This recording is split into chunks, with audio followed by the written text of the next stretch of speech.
मिलवाने जा रहे हैं दिल्ली की वर्ल्ड क्लास हेल्थ व्यवस्था से। जी हां, आज हमारी टीम पहुंची है रोहिणी के बाबा साहेब अम्बेडकर हॉस्पिटल पे, जहां का सूरत हाल शायद शब्दों में बयां करना मुश्किल होगा, इसलिए आप खुद देख लीजिए।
हमारे सहयोगी मित्र डॉक्टर साहब ने जब हमें अस्पताल का दौरा करवाया तो हमारी आंखें खुली की खुली रह गई।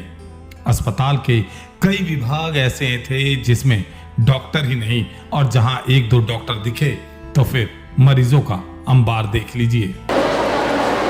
ये हमारा ओपीडी ब्लॉक है। आप पेशेंट की संख्या देख के ही चल पता कर सकते हैं कि हमारी ओपीडी सर्विसेज भी बंद नहीं हुआ है। जो सीनियर डॉक्टर्स है वो ओपीडी चला रहे हैं। 10 बजे ही मतलब इन्होंने आज खिड़कियाँ बंद कर दी हैं सर। हाँ, 10 बजे। ये एक एडमिनिस्ट्रेटिव डिसीजन है, ये हम नहीं बता सकते, इसके एडमिनिस्ट्रेशन का आपको पूछना पड़ेगा। हम अपने सर्विसेज ओपीडी से क्राउड कम हो जाए इस वजह से ओपीडी सर्विसेज हमने बंद कर दिए हैं। हमारे सर्विस बंद किए हैं, सीनियर डॉक्टर्स ने नहीं किया है। तो इसके बाद एडमिनिस्ट्रेशन का जो डिसीजन रहा है कि 10 बजे या 11 बजे 12 बजे, वो एडमिनिस्ट्रेटिव डिसीजन रहा है। क्या ये ऑर्थो में डॉक्टर्स बैठे हुए हैं सर?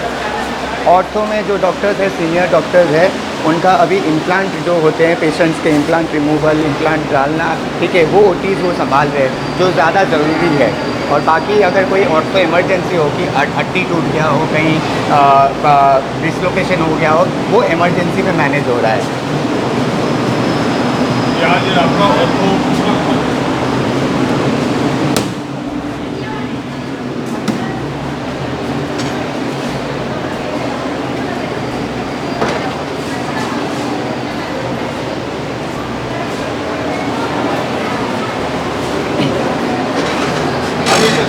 हैरत तो तब हुई जब डॉक्टर के लिखे पर्चे पे जांच करवाने गए मरीज को ये बोलकर वापस भेज दिया गया कि यहाँ इस टेस्ट की सुविधा नहीं है। जरा खुद सुन लीजिए। थायराइड का डेज आज वो कह रहे हैं। अभी आप यहाँ पे टेस्ट कराने गए हैं, बहुत सारे टेस्ट लिखे डॉक्टर ने, क्या कहेंगे, कितने टेस्ट हो रहे हैं अभी यहाँ पे? अभी ये कह रहे हैं कि अल्ट्रासाउंड की हम सिर्फ इमरजेंसी वालों का कर रहे हैं, और सीबीसी, लिपिड प्रोफाइल, थायराइड वगैरह लिखा है, तो ओनली सीबीसी हो रहा है अभी, और लिपिड प्रोफाइल वगैरह इन्होंने मना कर दिया है। थायराइड के लिए अभी बात हुई नहीं है, देखते हैं कब होता है। तस्वीरें साफ बयां कर रही हैं कि यहाँ के हालात ठीक नहीं हैं।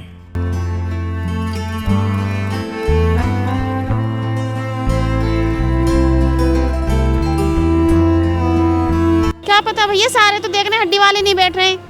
अच्छा, मैं दो दफा आई हूँ, 2 दफा नहीं देख रहे, स्किन वाले देख रहे, ये नहीं देख रहे। तो सुबह कितने बजे आप आ गए थे यहाँ? मैं 9 बजे आ गई थी। अच्छा, और पर्ची वाले डेट भी डाल रहे हैं और ये देख ही नहीं रहे, मना कर, ये नहीं कर रहे कि नहीं देख रहे हैं, परेशान कर रहे हैं। 2183 लिखा हुआ है, कमरे में कोई नहीं गया।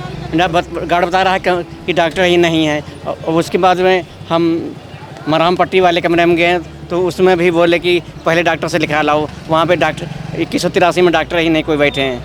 गार्ड भगा दिया, सबको भगा दिया।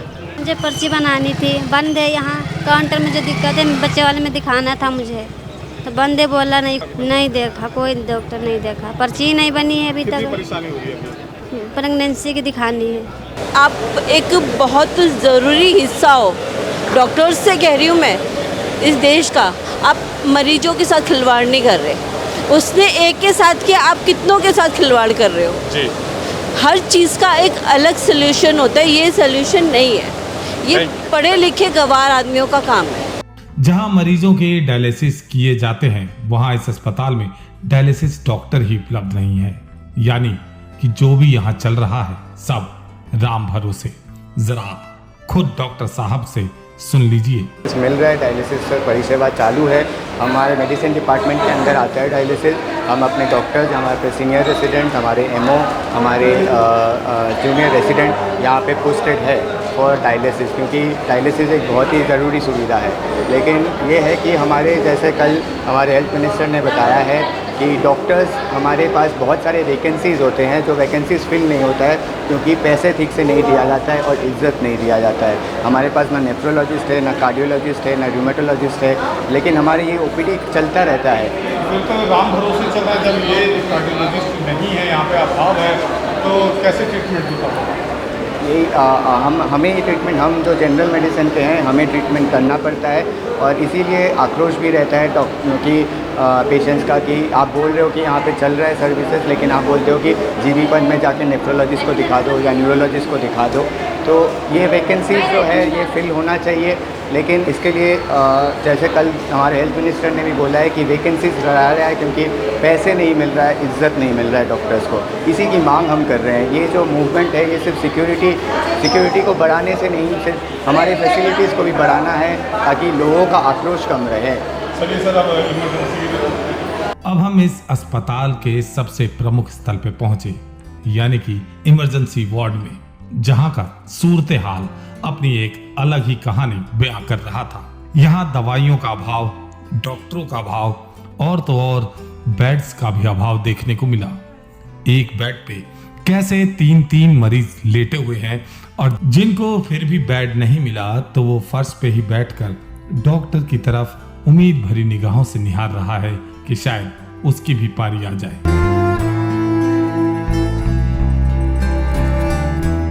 अब जरा इस पेशेंट पे ही गौर फरमाइए।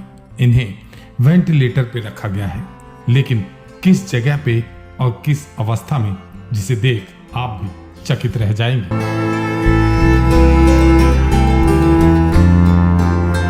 चलिए फिर बात करते हैं यहाँ पे मौजूद इमरजेंसी वार्ड में कुछ डॉक्टर्स से और जानते हैं उनके यहाँ के अनुभव के बारे में। दिखते तो हैं, देखो स्टाफ जितना प्रॉपर जितना होना चाहिए उतना नहीं है, बट कर रही है गवर्नमेंट काम। अब क्या कर सकते हैं जो भी लिमिटेशंस हैं वो तो हैं, हर गवर्नमेंट सेटअप में यूजुअली होती ही हैं। सर, कम लिमिटेशन मतलब संसाधन में भी आप डॉक्टर्स इतना अच्छा काम कर रहे हैं, फिर भी हमेशा पब्लिक का गुस्सा आपको ही क्यों झेलना पड़ता है? भाई पब्लिक को तो पता नहीं पीछे क्या है, जो पब्लिक के सामने आता है पब्लिक तो उसी को ही दोष देती है कि भाई यही लोग शायद काम नहीं कर रहे, शायद इन्हीं की कमी है जिसके कारण से हमें प्रॉपर नहीं मिल पा रहा है। तो पब्लिक भी बेचारी अपनी जगह ठीक है, मैं तो यही बोलूँगा, because we are the face. अब उनको बाकी की तो नहीं पता होती, जो उनके सामने होता है वो अपना आयर अपना गुस्सा उसी पे निकाल देते हैं। बेड पे भी दिख रहा है कि जिस हिसाब से एक बेड पे 3-3, 4-4 लोग बैठे हुए हैं, तो लगता नहीं है कि थोड़ा सा संसाधन और बढ़ जाने चाहिए थे? दवाइयाँ, मेडिसिन और बेड्स आपको मिलना चाहिए सरकार से। हाँ, अगर और बढ़ जाएगा तो हम और अच्छा काम कर पाएंगे। बिल्कुल। आप इमरजेंसी में कर रहे हैं, तो आपको लगता है कि थोड़ी सी सुविधाएं और होनी चाहिए? बिल्कुल। दवाइयाँ हैं, बेड्स हैं। आप खुद देख सकते हैं कि मुझसे ज़्यादा पसीने आपको आ रहे हैं, ना यहाँ पंखा चल रहा है ना एसी चल रहा है। मेरी गर्मी का तो कोई नहीं, मरीज़ ऑलरेडी बुखार में आ रहा है, ऑलरेडी किडनी के मर्ज के साथ आ रहा है, उनको कितनी गर्मी लग रही होगी। दवाई पूरी नहीं है, कोई देखने वाला पूरा नहीं है, प्रशासन में भी हम बोले आगे तो वो भी कितना करे। तो ये थी दिल्ली सरकार के अस्पतालों की दयनीय व्यवस्था, जहां ना तो पर्याप्त दवाइयां हैं और ना ही डॉक्टर्स, और जो डॉक्टर्स हैं भी वो सहमे और डरे हुए। ऐसे में सरकार को चाहिए कि वो इस क्षेत्र में कड़े कदम उठाए ताकि यहाँ डॉक्टर्स अपने आप को महफूज समझ सके और मरीजों की सही तरीके से उपचार कर सके, और साथ ही सरकारी अस्पतालों की चरमराई व्यवस्था को सुधारे। तब जाकर हम दिल्ली का वर्ल्ड क्लास मॉडल हेल्थ व्यवस्था का सपना साकार हो सकेगा। तो ये थी हमारी आज की कुछ खास पेशकश। हमें दीजिए इजाजत। नमस्कार।